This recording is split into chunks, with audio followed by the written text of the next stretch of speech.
Happy birthday to you ji, cake shake है तो फिर बुलाओ जी, ऐसे ही तुम बुढ़े होते रहोगे, हमको उससे क्या मतलब बताओ जी। हैप्पी बर्थडे टू यू हाँ जी, तो इस पे इतने खुश क्यों हो ऐ भाई, तुम तो बरसों पहले ही निकल चुके हो, तो बर्थडे वाला नाटक ये क्यों है भाई।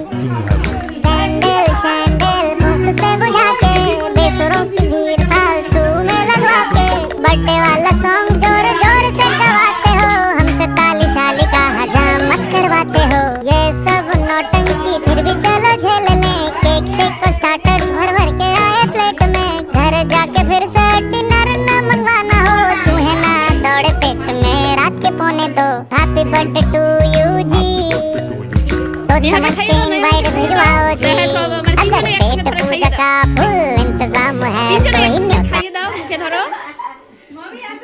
এই তিনজন একসাথে খাইয়ে দাও, তিন বনি।